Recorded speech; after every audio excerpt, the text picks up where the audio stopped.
రైతు సోదరులకు నమస్కారం. ఈరోజు మనం అల్లూరు జిల్లా కూనవరం మండలంలో ఉన్నాం. ఈరోజు మనం మన రైతు కుర్మ వీరబాబు గారి తోట దగ్గర ఉన్నాం. రైతు తనకున్న 6 ఎకరాలలో మన శ్రీనాథ్ సీడ్స్ వాళ్ళది ధనుష్ అనే వెరైటీని సాగు చేయడం జరిగింది. నూతన వెరైటీ శ్రీనాథ్ సీడ్స్ వాళ్ళు రైతు స్థాయిలో ప్రదర్శన క్షేత్రం ఏర్పాటు చేయడం జరిగింది.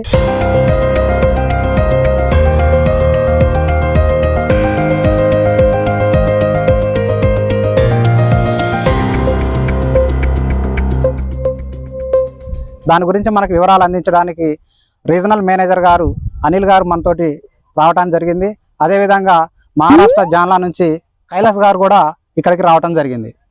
ఈ విత్తనం ఎలా ఉందనేది మనకి కంపెనీ ఆర్ఎం గారు అయినటువంటి అనిల్ గారు మనకి వాటి గురించి వివరిస్తారు. అనిల్ గారు చెప్పండి. నమస్తే అండి. నమస్కారం అండి. ఇప్పుడు ఈ సీడ్ అనేది నూతనంగా మార్కెట్లోకి వచ్చిందా లేకపోతే ఇంతకు ముందు నుంచి రైతులకి అందుబాటులో ఉందండి ఈ విత్తనం? లాస్ట్ ఇయర్ అయితే వాళ్ళకు సేల్ చేయడం జరిగింది. సేల్ పర్పస్ లో రైతులకు ఇవ్వడం జరిగింది. రైతులకి మార్కెట్ లోకి వచ్చి ఎన్ని సంవత్సరాలు అవుతుంది? ఇది ఈ 2 సంవత్సరాలు అవుతుందండి. 2 years అవుతుంది. సేలింగ్ 2 సంవత్సరాలు. సేలింగ్ వచ్చి 2 సంవత్సరాలు. 2 సంవత్సరాలు. ఓకే అండి. అంటే సేలింగ్ కి ముందు ఇది ధనుష్ వెరైటీలోనే ఉందా, వేరే నామ్స్ తోటి ఏమన్నా మీరు రిలీజ్ చేశారా? ఇది 4444 పైన రిలీజ్ చేశారు. 44 పైన చేశాం. ఈసారి ధనుష్ అనే పేరుతోటి పూర్తి స్థాయిలో రైతులకి అందుబాటులో ఉండబోతుంది ఇప్పటి నుంచి. అవునవును, ధనుష్ అనే వెరైటీ అందుబాటులో ఉంటుంది. 44 అనేది పోయి ధనుష్ అనే వెరైటీ తోటి అందుబాటులో రైతులకు ఉండబోతుంది. అవునవును, అందుబాటులో ఉంటుంది. ఇది మనకి వైరస్ ని తట్టుకోవడంలో టాలరెన్స్ వెరైటీ అండి. ఇది ఇప్పుడు ఉన్న సిచ్యువేషన్ లో మేము 11 ఫీల్డ్ పెట్టామండి. మాది ప్రతి ఫీల్డ్ చూసినా కూడా మాకు ఒకే లెవెల్ ఉంది. అంటే వైరస్ పక్క తోటి వచ్చిందా లేదా అనేది కాకుండా మా మట్టుగా అయితే మా కంపెనీ మట్టుగా రైతు సాటిస్ఫై వేసిన వాళ్ళు మళ్ళీ ఇదే వేస్తున్నారు, పెరుగుకుంటా పోతుంది. ఇంకా సీడ్ కానీ తగ్గట్లేదు. ఇది మామూలు ఎంత హైట్ పెరుగుతుందండి ఈ చెట్టు? ఇది మనకు 3.5 నుండి 4 ఫీట్ల వరకు వస్తుందండి. ఎందుకంటే ఇప్పుడు రైతులకు అందుబాటులో రకరకాల వెరైటీలు ఉన్నాయి. బుష్ వెరైటీలని, తక్కువ ఎత్తు పెరిగే వెరైటీలని, హైట్ పెరిగే వెరైటీలని చాలా ఉన్నాయి. ఇది ఏ సెగ్మెంట్ కిందకి వస్తుంది? ఇది మనకు తేజాలలో వస్తుందండి. ప్యూర్ తేజాలలో వచ్చి హైట్ ఎంత పెరుగుతుందండి అందాజగా? ఇప్పుడు హైట్ మనకు 3.5 నుండి 4 ఫీట్లు ఉన్నది. ఇప్పుడు ఉన్న ఇది మొత్తం పొలం చూసుకుంటే 6 ఎకరాల పొలం ఉంది. 6 ఎకరాల పొలంలలో మీరు ఎక్కడ చూసినా కూడా 3.5 నుండి 4 ఫీట్లు అయితే ఉన్నాయి. 4 ఫీట్ల హైట్ ఖచ్చితంగా 3.5 నుంచి 4 ఫీట్ల హైట్ 4 ఫీట్లు వస్తుంది. ఓకే అండి. ఇప్పుడు ఈ కంపెనీ యొక్క బేస్ ఎక్కడ మొత్తం పూర్తి R&D లాంటిది? ఇప్పుడు కంపెనీ వచ్చేసి బేస్ మహారాష్ట్ర జాన్లా అండి. R&D ఎక్కడనే ఉంటది. ఇప్పుడు ప్రతి మాకున్న డిస్ట్రిబ్యూటర్ ప్రతి ఒక్కరికి చూపించడం జరిగింది R&D. వాళ్ళు కూడా మంచిగా కంపెనీ బాగుంది, ప్రొడక్షన్ బాగుంది, సీడ్స్ బాగున్నాయి, అన్ని ఫీల్డ్స్ బాగున్నాయి. అందుకే వాళ్ళు కూడా ముందుబడి వాళ్ళు కూడా చేయడం జరుగుతుంది. అయితే ఇప్పుడు రైతులకి ప్రధానంగా ఉన్న సమస్య నల్లిని తట్టుకోవటంలో ఈ ధనుష్ అనే వెరైటీ ఎంతవరకు సక్సెస్ అయిందని మీరు అనుకుంటారు మీరు ఇచ్చిన ఫీల్డ్లలో?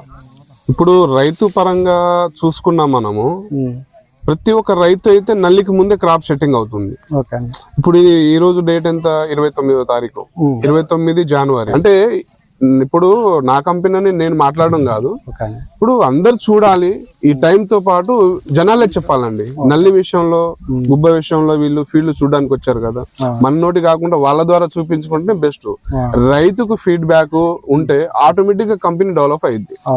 ప్రొడక్ట్ బాగుంటే ఆటోమేటిక్ కంపెనీ డెవలప్ అయ్యింది. రైతు కూడా మంచి దిగుబడి వస్తుంది, అందరికి పేరు ఉంటది కదండి. ఫుల్లీ R&D బేస్డ్ కంపెనీ అండి మీది? R&D based company. Research and development మొత్తం మీదే? మార్కెటింగ్ మాది, ప్రొడక్షన్ మాది. ప్రొడక్షన్ మాది. ఓకే అండి. ఇప్పుడు మీరు తెలంగాణలో ఏ జిల్లాలలో ఈ ధనుష్ వెరైటీ సాగు చేసిన రైతులు ఉన్నారు?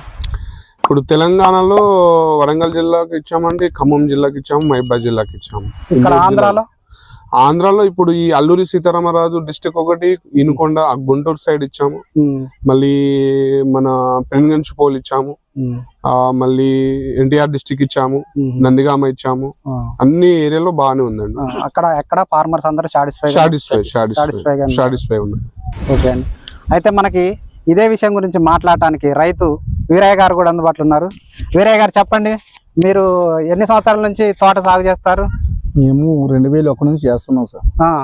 గట్టిగా మాట్లాడు. 2001 నుంచి చేస్తున్నాం. ఇంత ఈ విత్తనం వచ్చేసి ఇంత దిగుబడి వచ్చింది. ఈ సంవత్సరం మేము లబ్ధి పొందుతున్నాం. ఓకే. ప్రతి సంవత్సరం కూడా నష్టపోవడమే జరుగుతుంది. ఈ సంవత్సరం మాకు హ్యాపీ అనిపిస్తుంది. ఇప్పుడు ఈ ధనుష్ వెరైటీ శ్రీనాథ్ సీడ్స్ వల్ల ధనుష్ అనే వెరైటీని మీరు 6 ఎకరాలు వేసిరు అంటారు. 6 ఎకరాలు ఒకటే వెరైటీ వేసిరా వేరే ఇంకా ఒకటే వేసామండి. మొత్తం ధనుష్ వెరైటీ 6 ఎకరాలు వేసారు. 6 ఎకరాలు ఇది. మీకు ఎలా అనిపిస్తుంది? మీకు కాపు గానీ హైట్ పెరగటం గానీ చూస్తే కింద నుంచి పై దాకా కాపు కాసుకుని వస్తుంది, స్టెప్ వచ్చేస్తుంది, పై మళ్ళీ కింద పడిపోతుంది. చాలా బాగుంది. మా రైతులు కూడా ఇచ్చిన వాళ్ళు కూడా చూసి బాగుంది బాబు ఈ సంవత్సరం అని అందరూ నుంచి కృషి చేస్తున్నాం. ఇదే మీరు వైరస్లు తట్టుకోలేక కొన్నాళ్ళు వ్యవసాయం వదిలిపెట్టిరా నిన్న తోట నిజమేనా? వదిలిపెట్టి ఈ వెరైటీ వేసినాక మళ్ళీ తోటలో రావాల్సి వచ్చింది. ఈ వెరైటీ నచ్చి. ఆహా. ఇప్పుడు మీ తోటి రైతులు మీ ఊళ్ళో మీరు ఒక్కళ్ళే ఈ ధనుష్ వెరైటీని సాగు చేశారు, ఇంకోళ్ళని సాగు ఒక్కళ్ళే చేసాం. ఈ సంవత్సరం ఎట్లుంది రైతుల ఫీడ్బ్యాక్? ఏమంటారు? బాగుంది అంటున్నారు. బాగుంది. నెక్స్ట్ ఇయర్ కి ఏమంటారు? మాకు కూడా విత్తనాలు కావాలి, విత్తనం అంతా కావాలనేసి సీడ్ కావాలనేసి అనుకుంటున్నారు. ఇప్పుడు మీరు అందాజగా మీ ఉద్దేశం ప్రకారంగా ఎన్ని క్వింటాల వరకు దిగుబడి వస్తుంది అనుకుంటారు? ఒక ఎకరానికి చెప్పండి చాలు. ఎకరానికి 25 నుంచి 30 వరకు రావచ్చు ఈజీగా. ఇప్పుడు మీరు 6 ఎకరాలు వేసారు. 6 అంటే 200 క్వింటాలు మీరు ఈజీగా పండించగలిగారు. అవును సార్. అవునవును. 200 క్వింటాల మిరపకాయ మీరు పండిస్తారు. ఏది నల్లిని తట్టుకోలేక వ్యవసాయాన్ని వదిలిపెట్టి మళ్ళా వ్యవసాయంలోకి వచ్చి ఒకేసారి 200 క్వింటాల మిర్చి పండిస్తారు. మీకు ఏమనిపిస్తుంది విత్తనం మీద? విత్తనం మీద మాకైతే ఇంకా చెప్పలే ఆనందం సార్. అసలు అది చెప్పలేని విషయం. అంటే మా వాళ్ళు కూడా వచ్చి కూడా సంవత్సరం బాగుంది. ఇదివరకు నేను 7-8 ఎకరాలు వేసినా కూడా సుమారుగా నల్లి వచ్చి పడితే ఒక 7-8 ఎకరాలు కూడా ఒక 22 క్వింటాలు అలా తక్కువ వచ్చేసేది. ఘోరంగా వచ్చేసేది. ఖర్చుల మందం కూడా రాని పరిస్థితి. అప్పటి నుంచి ఈ సంవత్సరం అయితే మాకు హ్యాపీ అనిపిస్తుందండి. వచ్చి ఏళ్ళక్కడ వస్తే ఇంటికి వెళ్ళబుద్ది కాదు. సాయంత్రం 8 గంటల దాకా కూడా ఇక్కడ ఉండిపోతాం. తోటను చూస్తే ఇంటికి కాకుంటుంది. 4 గంటలకు వస్తాం, సాయంత్రం 8-9 ఇంటికి వెళ్ళి మళ్ళీ వచ్చేస్తాం. ఇప్పుడు ముందుకి ఇదే 6 ఎకరాలు వేద్దాం అనుకుంటారా? ఇంకేమన్నా స్థాయి పెంచాలనుకుంటారా? పెంచుతాం సార్. పెంచుతారా? వచ్చిన 15 ఎకరాలు పెంచుతాం. అంటే మీరు గరిష్టం 15 ఎకరాల వరకు సాగు చేస్తారు. మీ పక్కనున్న మీ బావగారు తోట వేస్తారా? చేస్తారు. ఆయన కూడా దగ్గర ఉండి వేపిస్తాం. ఒక 5-6 ఎకరాలు ఆయన వేపిస్తాం. అంటే మీరిద్దరు బావ బామ్మర్ది పొత్తులో ఒక 20 ఎకరాల వరకు వెరైటీని సాగు చేయాలని సార్. ఓకే అండి. ఇప్పుడు మీరు ఈ పండ్లు ఉన్నాయి కదా, ఇప్పుడు చాలా వరకు రైతులు పండ్ల మీద మచ్చలు రావటం, వైరస్లు రావటం, నల్లి, ఈ మూడింటితోటి కొద్దిగా ఇబ్బంది పడతారు. అవును సార్. ఇప్పుడున్న ఈ సంవత్సరం కూడా ఇబ్బంది పడతారు. ఇప్పుడు మీకు ఈ వెరైటీలో మీకు పండ్ల మీద మచ్చలు గాని, నల్లి గాని, వైరస్ గాని ఇప్పుడు కొన్ని పండ్లు మీరు ఏరుతున్నట్టున్నారు తోట, దాంట్లో ఏమైనా మీకు మచ్చలు కనిపిస్తున్నాయి? మచ్చలు ఏం లేవు సార్. మచ్చలు ఏం లేవు. నీట్ గా ఉంది. మీకు ఎలాంటి ప్రాబ్లం ఏం లేదు సార్. అసలు సంతోషంగా ఉన్నారు? సంతోషంగా ఉన్నాం సార్. అసలు ఇన్ని సంవత్సరాలు నేను ఈ సంవత్సరానికి సంతోషంగా ఉన్నా. మధ్యలో ఎన్ని సంవత్సరాలు వదిలిపెట్టారండి మీరు అందాజ తోట? 4 సంవత్సరాలు వదిలిపెట్టామండి. ఈ నల్లి చేయబట్టి. నల్లి వాళ్ళే సార్. అసలు నల్లి వాళ్ళ 4 సంవత్సరాలు వదిలిపెట్టి మళ్ళీ శ్రీనాథ్ సీడ్స్ వాళ్ళ ధనుష్ చేసినాక మళ్ళా ఫామ్ లోకి వచ్చారు. బాగుంది. ఇప్పుడు పొద్దున్న నీ తోట చూడటానికి చాలా మంది రైతులు వచ్చారు సార్. చాలా ప్రతి ఒక్కళ్ళు పెద్ద రైతులు ఇచ్చారు. చిన్న వాళ్ళం తప్ప వాళ్ళు పెద్ద రైతులు కూడా వచ్చి బాగుంది. వీరయ్య గారు చాలా సంతోషం. మీరు మంచిగా తోట పండియండి.